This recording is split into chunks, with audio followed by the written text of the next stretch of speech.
Thank you, Steve, for coming on and joining me on the show today. Appreciate you taking the time. You are the founder or co-founder of StayOpen. You guys are a hotel startup repurposing underutilized space, and you're also incorporating crypto into the whole thing. You've now got a DAO, building sort of communities for digital nomads in some of these spaces that you're popping up.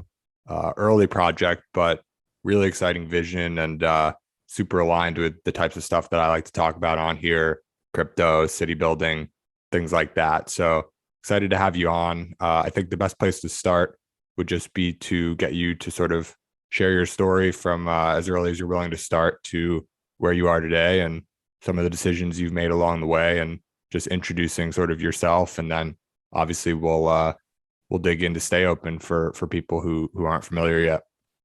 Yeah. Awesome, Jake. Thank you so much for having me.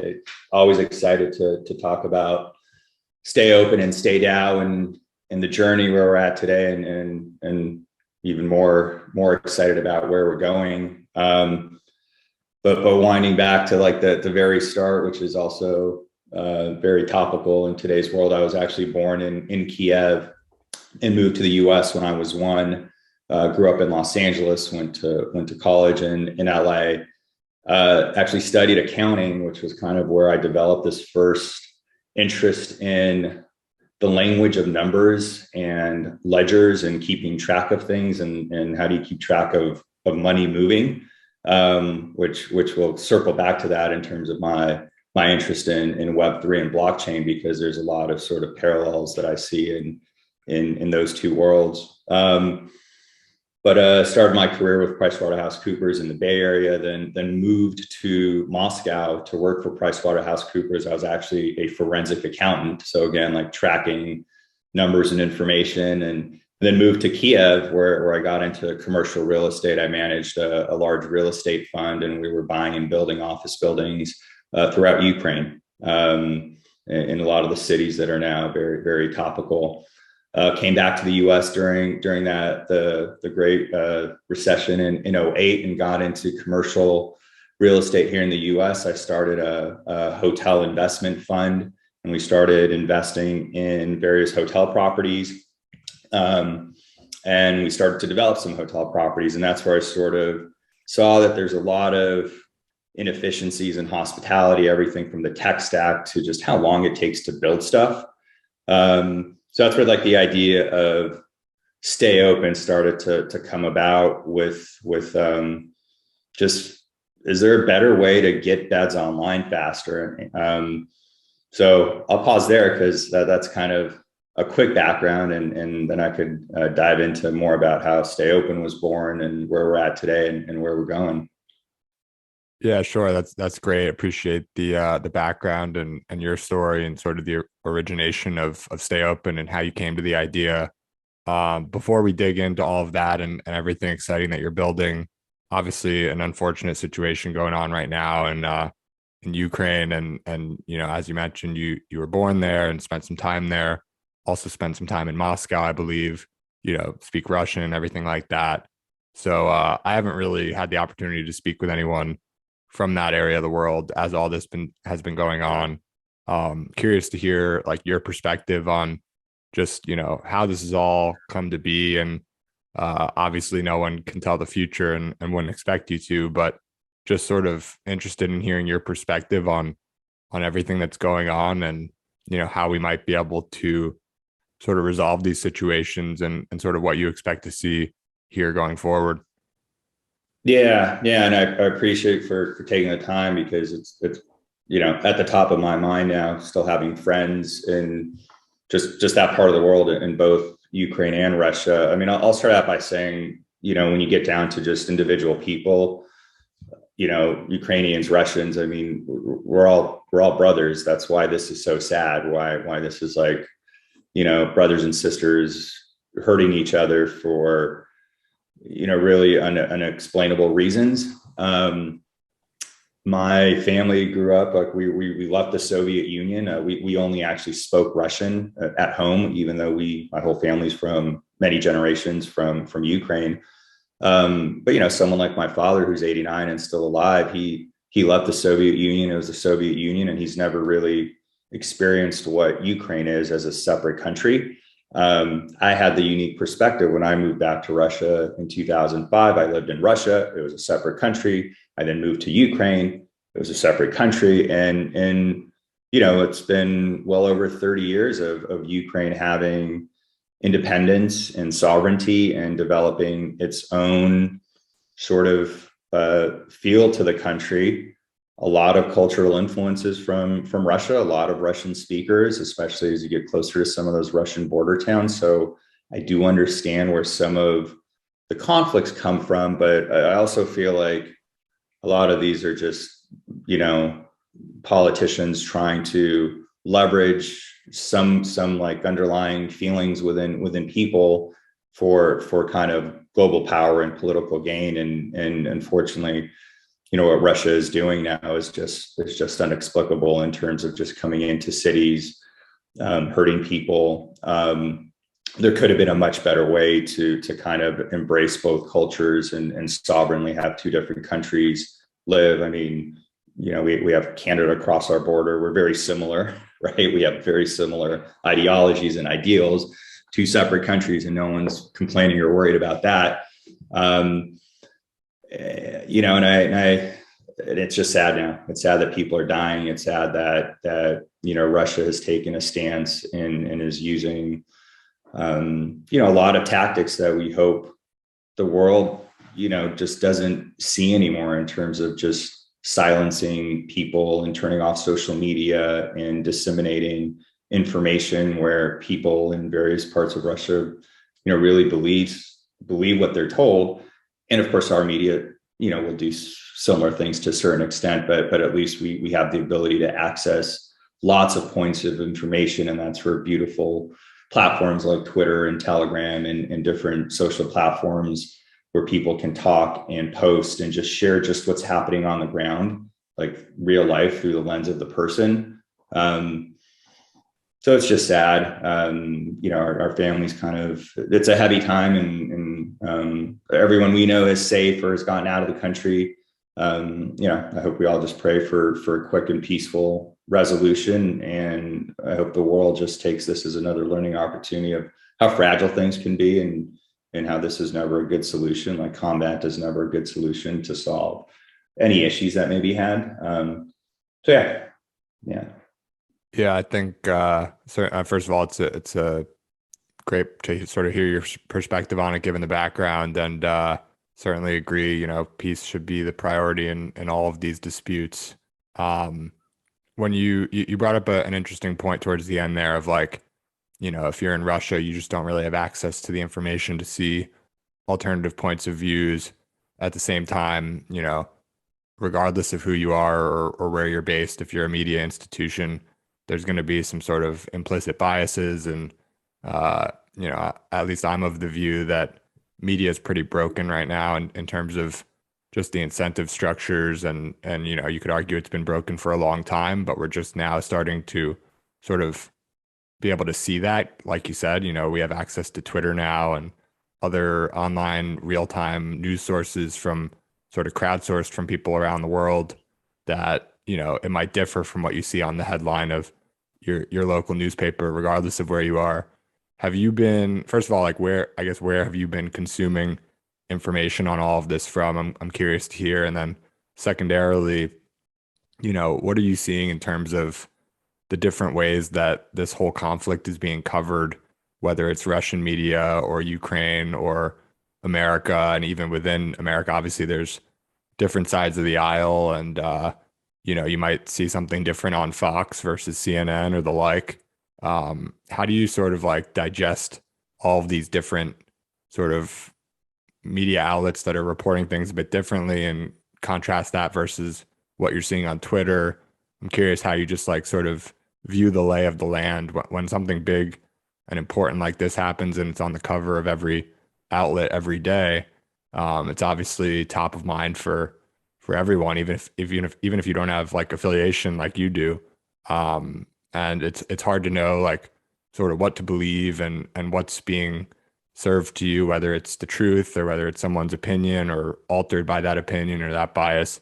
I'm curious how you think about like just generally the media's reporting on all of this and how to sort of determine what's what and try to take a factual and unbiased view.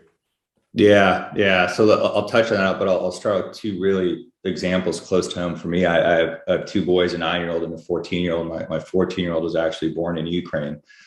And just to show the impact of content and media, whether it's right or wrong, but when Putin announced like a heightened security level of the potential for nuclear war a few weeks ago, my older son, it really impacted him. I mean, he really started asking, like, wait, can we really just get attacked? Like, is it that simple that someone could just push a button and there's just global nuclear warfare? And like, I guess through the lens of a 14-year-old, obviously we have a lot of protective mechanisms, but you hear that impression, he's never going to forget that. Like, he had anxiety for a few weeks that we had to deal with, just because understandably, like, a 14-year-old is like, shit, like, could this really happen? And then my 9-year-old, and we've been trying to keep it like relatively like not on TV all the time. Although it's hard, but we tried to not to. My 9-year-old, last week, we got a call from his school that he was just crying because he was sad. And he's never expressed it to us directly, but he was sad, and he said he's just sad that people are being hurt, and he wanted to get on an airplane and go and help people at the border. He wanted to do something about, like, he's like, why does this have to happen, and how can we help? And this really came out of nowhere. It was awesome how like empathetic he was, but we felt bad that he was feeling pain. So I think what's important is, like, whether we're young or old, like, the impressions that we get from the ways we consume information and media is really important and leaves an impact. So for me, I've generally started with, I'm on Twitter a lot, seeing just what is going on the ground. I'm looking at a couple like Ukrainian news outlets to see what they're reporting. In the beginning, while it was still available, I actually did tune into RT, like the English speaking Russian television network that is owned by the Russian government. I was just curious to see, like, what could they possibly be saying, right? Just like out of pure curiosity, like, like, what can they be saying? They had a lot of American journalists reporting, and I'm thinking to myself, like, do these people really believe what they're being asked to speak on? And it was just very interesting to hear like an English speaking platform not refer to something as a war or an invasion, and shift blame to other people of why this is happening. Last week that got shut off in the US, and then I do tune into CNN and Fox News, and they both have their flavor and spin. I mean, what you notice there is they loop and replay a lot of the same thing over and over again, and it makes it seem sometimes like there's even more happening than there may be happening.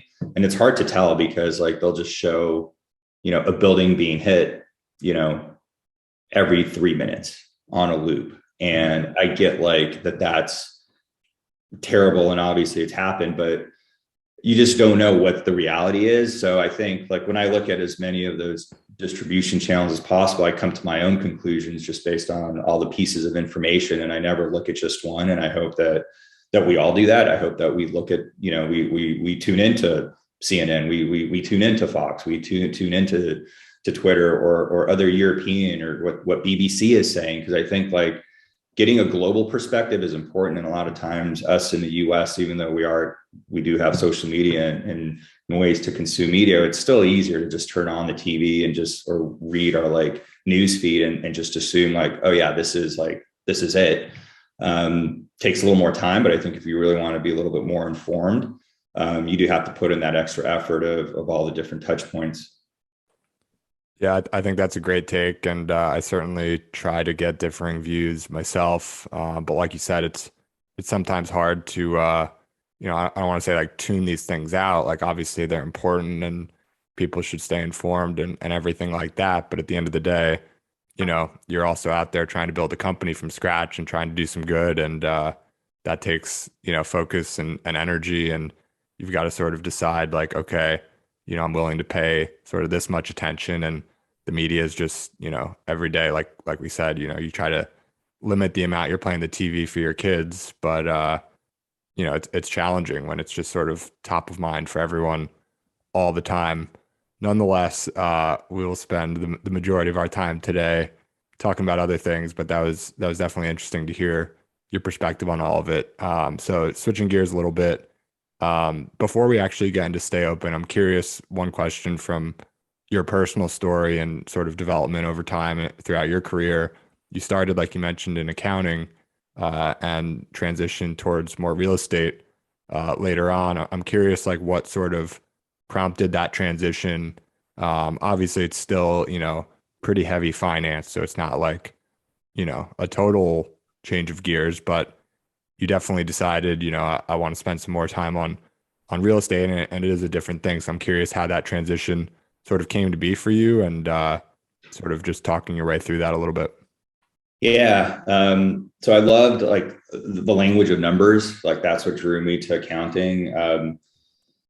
Uh, there's creativity, but I love like the organizational aspect of it. And at the end, it's like, how do you consolidate some like complicated information to tell a quick story? And that's what financial reporting and numbers tend to do.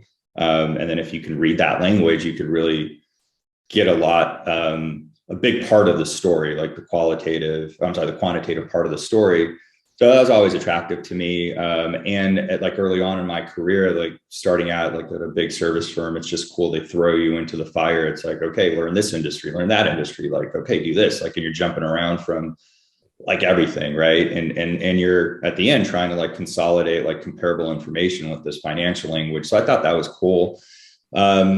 I've always just loved building stuff, and I've loved cities. I grew up in LA. I've been in cities. Like real estate has been around me. Then I lived in San Francisco, like just a core city, like right in the heart of the city, and then moved to Moscow. And I was always fascinated by how cities work and people interact, and just real estate, like just as a whole, just this is something that everyone needs, like every single day. Like it's like, like you can go a day without drinking coffee, or you could go a day without using the internet, like, right? Like you can do it, but like you're generally needing real estate every day. So I was just fascinated by how this is such a cool industry. And then I wanted to be an entrepreneur. I wanted to see like if I could just start something on my own and pool together money and do something different.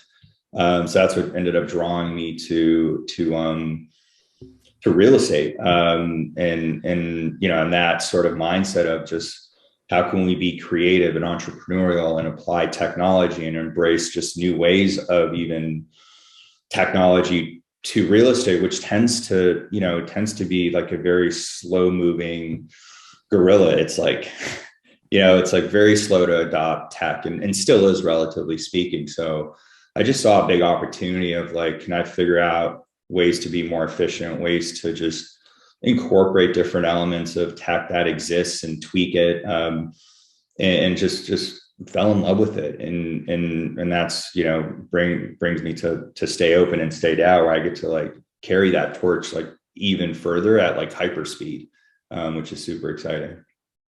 Yeah, I mean, it's interesting you mentioned, like, tech hasn't really touched real estate as much as one might expect, and it's this huge, huge industry, obviously. You can't avoid it, like you said.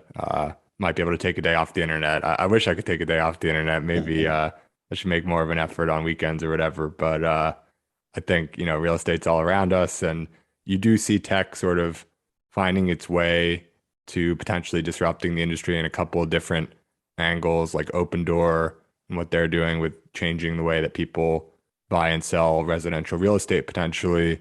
You've got a bunch of different companies. I had the CEO of Cover on the podcast. That's one of them that's sort of trying to disrupt the way that we build houses, making it more modular and automated, quicker, faster, ideally better, cheaper, et cetera, et cetera. You guys are coming at it from a little bit of a different angle.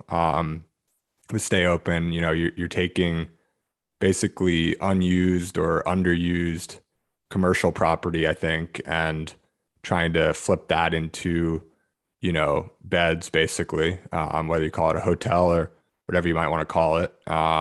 And, in doing so, rather than having to build housing from, 0 to 1, you're taking this existing property and you're repurposing it. And I understand basically trying to cut the timeline from like a 3 to 5 year process to maybe like a 6 month thing. And there's red tape you got to get over, and there's certain challenges there. But when you first set out to build StayOpen, like what was sort of, what's the master plan? And I guess for those who aren't familiar, obviously we did a little bit of intro earlier on, but if you could just sort of describe the business and what you guys are setting out to build, we can dig in further from there. Yeah. Well, like the main mission of StayOpen and stayDAO is to build the world's largest network of digital nomad and travel communities and repurpose buildings. With a social good aspect to it, we want to give back a portion of our proceeds to help underhoused people as well. You're right. Even before COVID, as I was building, I call them old boring hotels, and seeing how long that process took and how expensive it was. I started work on a project where we were repurposing a very large 250,000 square foot office building into a 401 room hotel. It was by LAX here in Los Angeles, and it took forever, and it was still really expensive. And I'm like, a lot of these people just need this bed for a much quicker turnaround than the whole room. And I said, why are we building 400 new bathrooms in a building where at any given time, like how often are those bathrooms even really utilized? And I asked myself, why aren't there, I don't like using this word to describe our product, but I'll use it for purposes of describing the story. I asked myself, why aren't there hostels in the US? Like broadly speaking, like we're sharing office space, we're sharing cars, we're sharing a lot of things, but why haven't people started to share rooms and beds, or not necessarily beds, but rooms in an efficient manner, where this is a predominant form of travel in a lot of parts of the world, Europe and Asia and South America? Then I asked myself, in South America and Europe and Asia, why isn't there like an affordable, consistent, socially engaging, like known brand that's in the hostel space? And I think Selena is probably the closest thing out there to that. And that's emerged, just recently in the last few years. But, and then at the same time, I'm like, there's a lot of empty space. Again, this is pre-COVID. Like you just started to see that Class B and C office space was really fluttering. Retail was changing, and people were like, oh, what's happening with the retail space? And this initially started out with like, let's just go and buy or lease a couple of these spaces and just convert them and run them ourselves as this will be the business. And then this kind of epiphany, with the help of one of my buddies who runs a prop tech venture capital fund. His name's Aaron Block, with Metaprop. He's like, dude, you've got to look at this like you've got something that could potentially be super scalable. Like, imagine a pod being everywhere, in every building. And I'm like, yeah, like I think this is like the real opportunity of like, if we're going through the brain damage of figuring out how to convert space and dealing with all the red tape, as you described, like when we figure that out, if we can also protect it with tech and brand and build a very good kind of social program for people, like both the real life component and the virtual component, then there's like a really defensible business model down the road where we actually end up creating this sort of branded, affordable, community-driven, quasi-hospitality, quasi-residential brand. And then COVID hit, and we got scared for a little bit everyone got scared for a little bit, but what it did was it ended up accelerating two major trends by at least a factor of 5 years to our benefit. Number one, all that Class B and C office space and retail space that was, floundering, like is just now empty for the most part, or will never come back, right? Like I think it's pretty safe to say that a lot of the product out there needs to find a different use type than what it was initially intended for. So just the total supply of empty space plays into the benefit of our business model. And then the other trend that we saw hyper accelerate was the concept of a digital nomad, Where before, a few years ago, if like someone had to tell their parent like, oh, I'm a digital nomad, I just graduated college and I'm working in a bunch of different places for one company, it would be weird. Like, it's something that like a parent would say like, so what are you doing? So you're not really working, you're just like traveling for fun. Whereas like after COVID, it became, wait a second, we can do this. People can do this. Companies have to allow for a dispersed remote workforce for people. There's varying degrees of hybrid models where people check in once a week, once a month. There's periodically like in person, which I'm a strong component of, like real life collaboration. But that now is acceptable. Like it is very known that a digital nomad is a true sort of class of people that not only exists now, it's just going to continue to grow. I think there were 15 million identified digital nomads in the US as of last year. And I think that number is only going to potentially double in the next year or two. And then when we speak about globally, where things tend to even be more flexible in working patterns, there's even more people that fit into that category. So then the question is like, how do you service this demand of where people are going to sleep, like that lowest common denominator of a bed? Like when someone shows up in LA or San Francisco or Miami or Austin or Nashville, like everyone still has to think about, where am I going to stay? Am I going to stay in a regular hotel? Am I going to have to go stay in an Airbnb? Am I going to have to find a friend? And those all tend to be like not super affordable or sustainable long term. And every time you go to a new place, it's inconsistent. And then you take a risk on, are these going to be like my people staying in the same property? And that's where we come in. The quicker we can take the space and repurpose it and get beds in there with a co-working component, with a great social program, with a health and wellness mindset, an open culture, a lot of diversity, and then have as many nodes as possible, so that in essence we can, and this is where some of the DAO concept comes in, where instead of someone right now, typically, we all, rent an apartment. And now what if you'd only need your apartment for 6 months of the year? What do you do the other 6 months?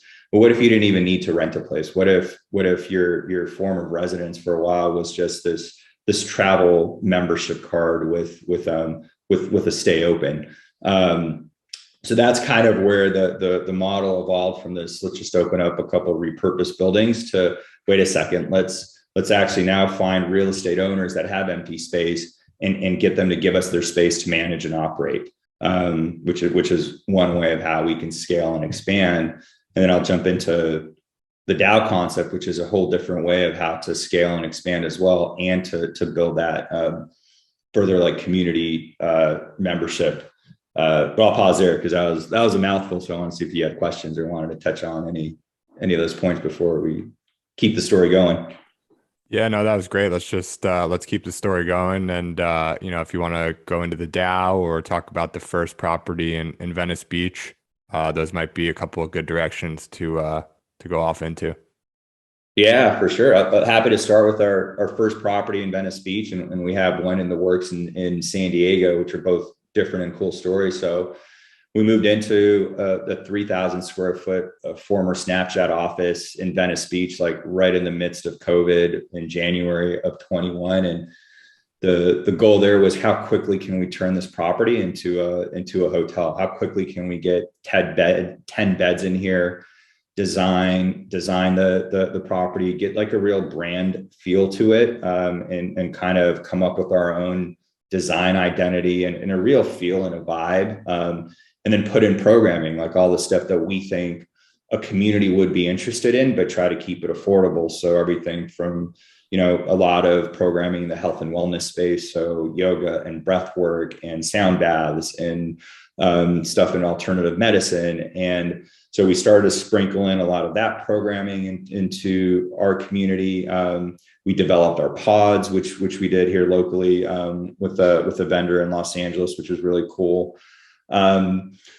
And we got that done pretty quickly. We opened our doors. We had like a soft open. The cool thing was, in the middle of COVID, we were our own customer. We had employees, we had a dispersed workforce. We had, a lot of our tech stack engineers were in Canada. So they'd fly in and no one would want to leave, right? Like a lot of times when you ask people to come into like corporate office to work, like they're in and out, but we'd have people come in and they'd stay for months. Like they would live at StayOpen in Venice just because we created such amazing energy with the physical space. The pods were comfortable to sleep in. And then just the community we built, not just amongst ourselves at StayOpen, but just our neighbors and just people around us. Then we said, wait a sec, all right, we got to like start testing this to see if third-party consumers are going to be interested in this. Like, we love it. We've drank the Kool-Aid. So we opened our doors for business as a hospitality property in September with very little marketing, like very little distribution. And we started, through our own network and using traditional OTA. So like booking.com is an online travel agency. These are those big aggregators. And things, it started to fill up very quickly. It just like people liked it. They would show up. We weren't the cheapest hostel on the beach, which we never want to be. We actually want to be kind of the most expensive within that segment, but we were the most affordable option and by far the best value proposition, where you can, sleep in a dope place and wake up and do yoga, and you have a pod and you're paying like $50 to $100 a night versus, $200 to $300 a night for like a subpar motel down the street. Fast forward to like today, we've got a good problem. Our nightly rates have gone up from, an average of $50 a night to pushing $100 a night per pod. And this was in February, kind of in the middle of the winter. So when we're going to hit summer, we're going to push rates even higher. And obviously this just tells us we need a lot more supply, right? Demand is there. We just need hundreds of these beds, like specifically in this community, in terms of Venice Beach and Santa Monica and West Los Angeles. It has like the perfect storm of dynamics. You have a creative culture, you have entrepreneurs, you have, travelers from Europe and everywhere else in the world. It's just like a little of everything. And then you've got this like cultural identity of Venice Beach, which was, basically a very strong component to our brand creation. So that's Venice. And we do cool programming. We're doing a crypto Thursday night event with ETH Sign this Thursday. That's we're going to announce the kickoff of our whitelist for our DAO, which I'll get into in a little bit. We've done a prop tech beach night with various venture capital firms that are focused on prop tech, and brought VCs together with entrepreneurs, traditional real estate folks in a room to just talk. We've had a lot of sound baths, so a lot of like breath work and meditation. I mean, we're really trying to do a lot of things that we think are interesting to people, and should not only be accessible to people that have a lot of money or have a lot of connections. Like, we really want to have this sort of openness to our brand that allows people in that that have aspirations of trying to do something, whether that's in the health and wellness space or as a business person. Then in San Diego, we started working with the Port of San Diego in the state of California. They actually awarded us a building to use. It was an old budget rental car that we're converting to a 240 bed StayOpen property. So this is across the street from the San Diego airport. And then the state of California is actually subsidizing a really big chunk of the cost to build the thing out, because this property is along the coast.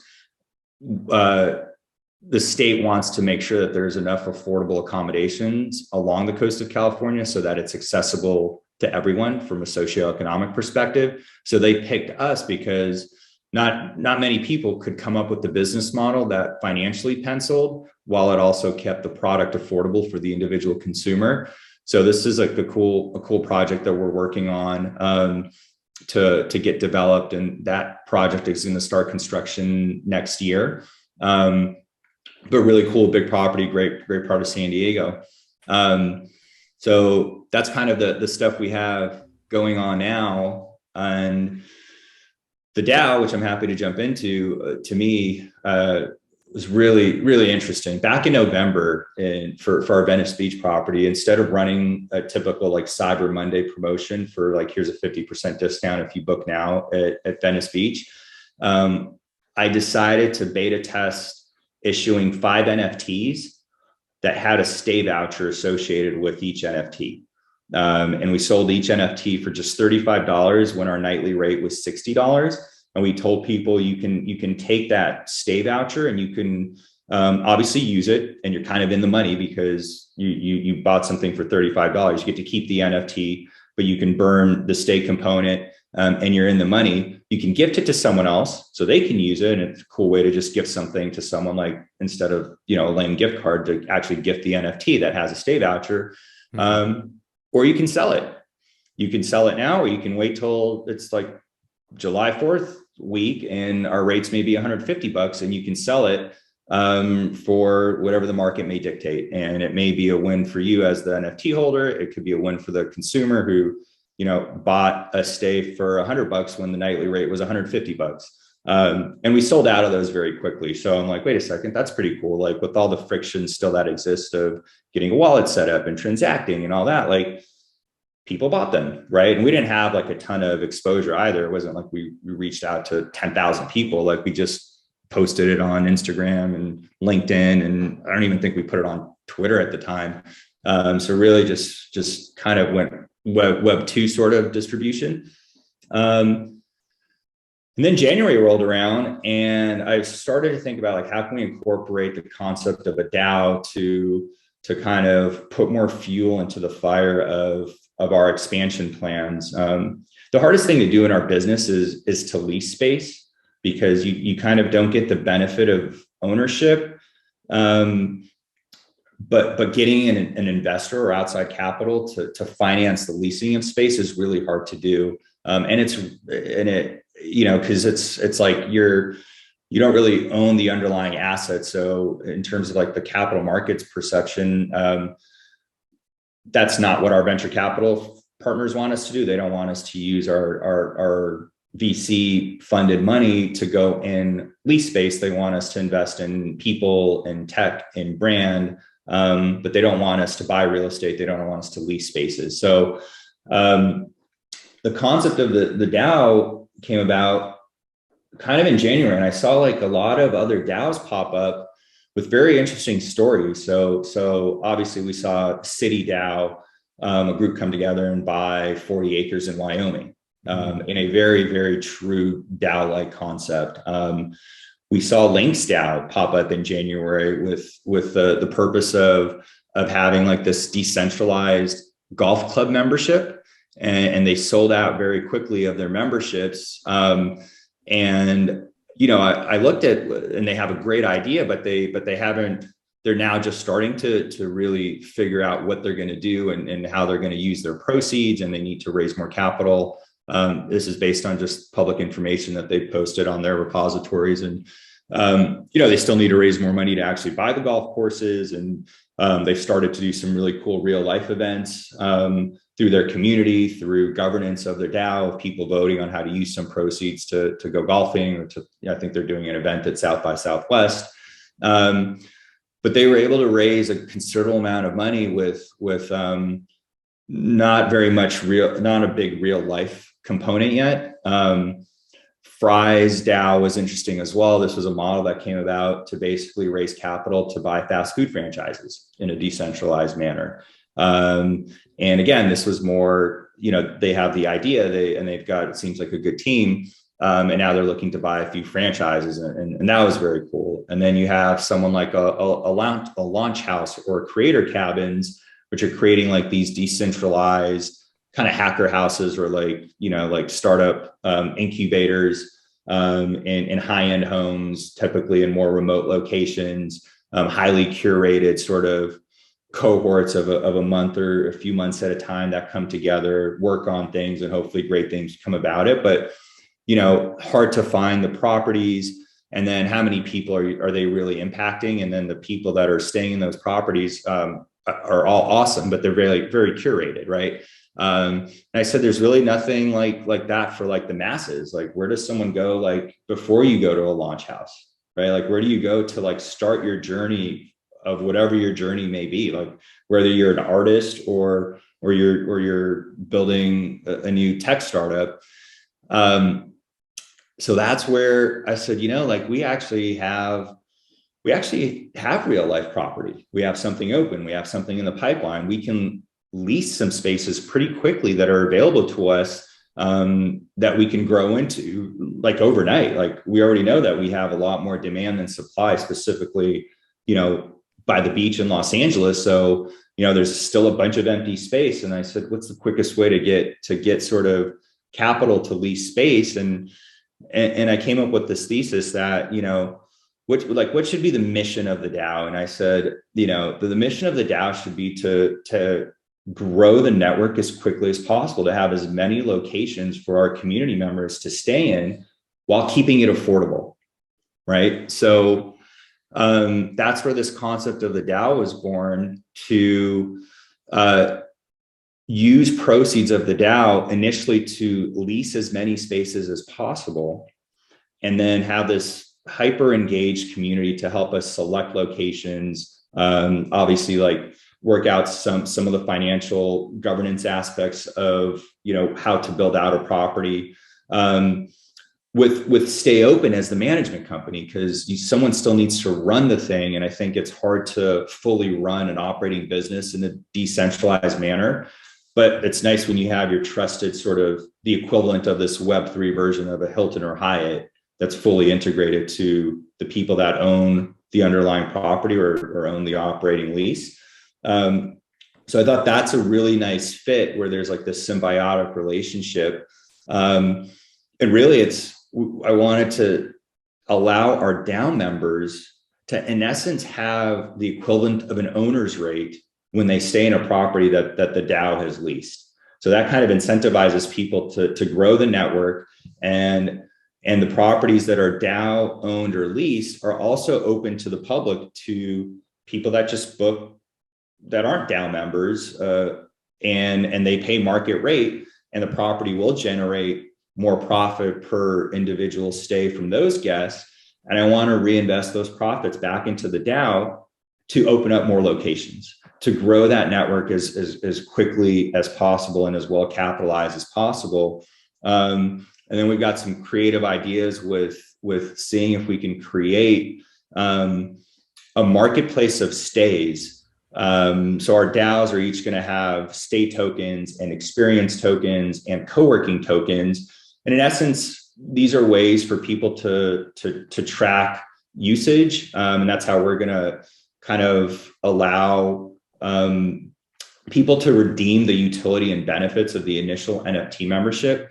So each NFT member of stayDAO is going to have 20 co-working tokens. So you can come in and each co-working token gets you a day of co-working right now in Venice Beach, because that's our only open property. But as we open more, you can redeem that token at any subsequent location. We're going to give each NFT member a stay token, and you can redeem that stay at any time. And then what we're going to do is if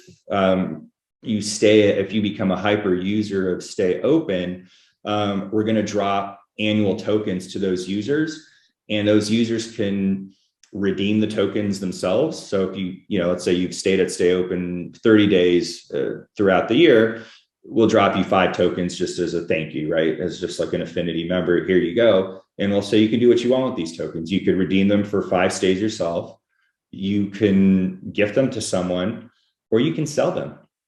You can sell them on the marketplace and see what the market's going to value a stay for. And it's kind of our version of tokenomics. It's not necessarily like tied to how many tokens we're going to mint. It's really tied to like how many beds we have and what the value of those beds are. So we're going to test that down the road. I'll pause there. I've been talking for a while, so I'm sure there's a lot of questions, and I wanted to give you the opportunity to dive into any that may be of more interest to you. But yeah.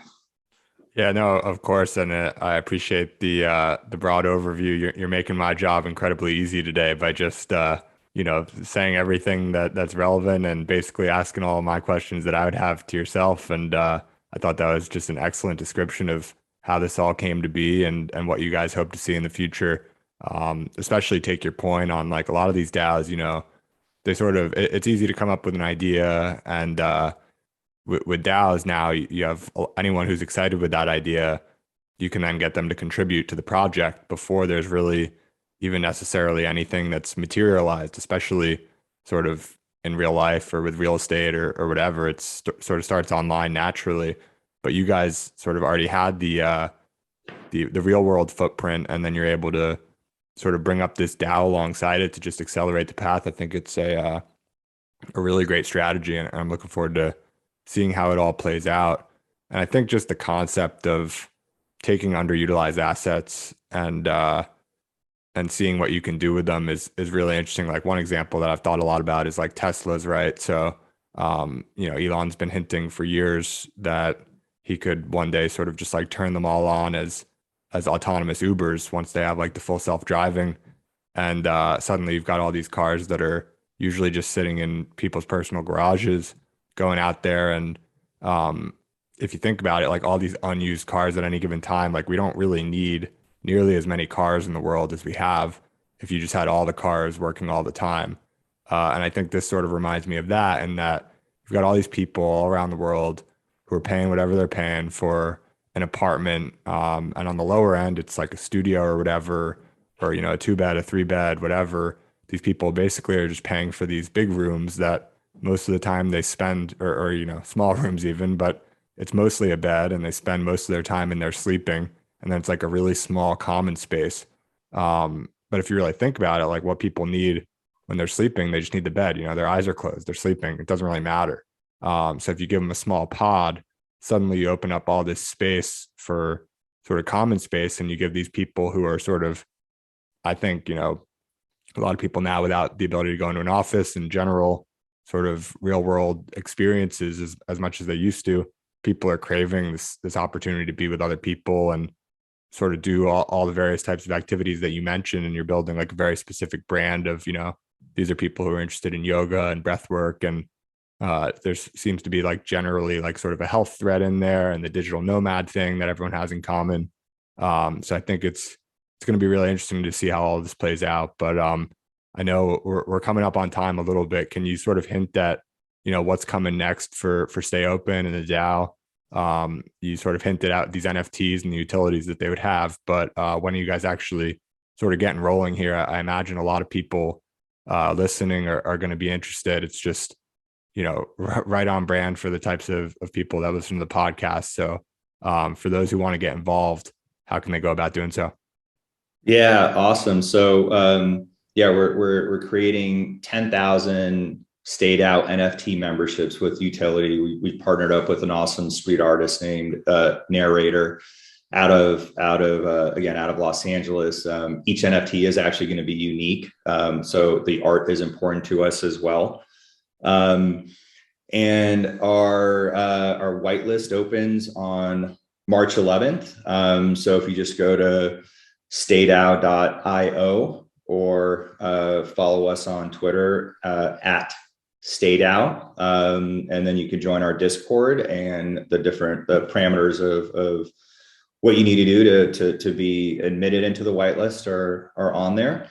You could also go to StayOpen.com. That's sort of our more consumer facing, where you can see our open property. That's where if you want to come and stay with us right now, you can come in and book on StayOpen.com, and you could actually check out the physical product. You could stay in a pod. We also have a cool cadence of events. Again, anything in the health and wellness space, like yoga or breath work every week, or fitness classes, all the way to some cool social and networking events. We have, if you're in the Los Angeles area, this is probably going to run after the event, but we're doing a Crypto Thursday event with a blockchain group out of USC, and ETHSign, which is a cool Web3 DocuSign, so an on-chain like document DocuSign platform, which I think is awesome. And you're right. The cool thing about us is we've got, you know, a pipeline of dozens of properties available to lease tomorrow. So we can go from 10 pods to hundreds of beds in a matter of months in certain cities. So, you know, if you guys know of anyone that's listening out there, if join our Discord, we have different channels set up for different markets. If you know of a specific building in Nashville or in Austin or in Jackson Hole or wherever where there's like a huge housing crunch, whether it's workforce housing or just where people want to be, let us know. Like, let us know where those opportunities exist. What's for lease? What's for sale? Do you know some of the owners that may just want to contribute the property for us to manage? And there's different sort of economic arrangements in each of those scenarios. We want to hear from you. Like, where does the community want there to be StayOpens? And then again, our NFT memberships, there's day one utility. You can, with the NFT membership, you could right away start using our Venice Beach location as a co-working facility. You're going to right away get a few experience tokens where you can come in and hang out and do a breathwork class or do a yoga class. You get a stay. So you actually get to come in and try the product where you can stay with us. And then you're obviously going to get governance rights as part of the DAO, as like the main attribute of the token, and you get the art. I mean, you know, that our arts, we're always going to work with great artists that align with our brand and our vision and are doing other cool things in the Web3 space, because marrying that art and utility, I think, is really important. It's kind of like marrying like the virtual and real life component of Web3 is really important. And you know, I think like that Venn diagram is where we want to play in. So yeah, follow us on all those channels. Our public mint is going to be March 31st, but our whitelist opens on March 11th. So there's an opportunity to get in early, and obviously there's an opportunity for people that are willing to put some work in as well, to get some additional benefits related to the whitelist. So yeah. Awesome. Well, thanks again, Steve, for coming on. And it's been fascinating to hear about everything you guys are working on. I'm really bullish, and I'm going to head over straight to the whitelist after this, and excited to be a part of the DAO. I haven't really joined very many, if any, to date. City DAO you mentioned earlier was one that I was involved with, but you know, it's a lot of these. I sort of am suspect, like you mentioned earlier. Like it's very hard to execute in a fully decentralized manner. But I think that the way you guys are doing things, where you've got like the core entity that's got the real estate experience, and you guys are already well underway with the Venice property and working on the San Diego one. You guys just get this fuel in the fire from the digital community, and all of a sudden you're opening hundreds of units in all these different cities around the world. I could see things taking off super quickly. And you know, there was a lot there that we didn't talk about, but I think like one of the other interesting things is you mentioned, you know, you don't just have to come and stay. You get these co-working passes, and so suddenly a place with only 10 beds, you know, you might have 25 people working there in a given day. Lots of good energy, and people, I think, you know, we went from working in offices to working at home overnight, and no one's really figured out what that next solution is. Like maybe it looks something like WeWork, although that sort of had a, you know, there's a lot of controversy there, and it sort of went way up and then way down, and now it's sort of settled somewhere in the middle. But I think the future of work is going to look a lot different than people just, you know, in their pajamas working at home on Zoom or whatever. And I'm hopeful that StayOpen could play a big part in that. So thanks again for coming on.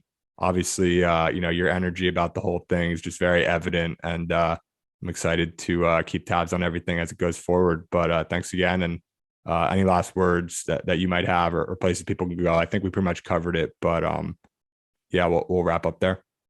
Yeah. So yeah, just follow us on @stayDAO at Twitter, and join our Discord. And Jake, thank you, dude. Thank you so much for taking the time and connecting. And it sounds like you got a pretty good idea of what we're doing. So I'm glad we've got another voice out there in the world that could really speak to our mission. And also just thank you for taking a few minutes in the beginning to talk about just the crazy stuff going on in the world today, and how it is impacting us, and just putting emphasis on that was special to me, as this problem is very close to home. So I also appreciate you taking the time to listen there as well, and super excited to get going, and super excited to really like grow this massive real life and virtual network of travelers and digital nomads. And I hope to see as many of you in person in Venice Beach and our future properties, or virtually on our Discord or Twitter. So thank you again, dude. Awesome. Yeah, I really enjoyed it, and looking forward to getting this out there and having people tune in.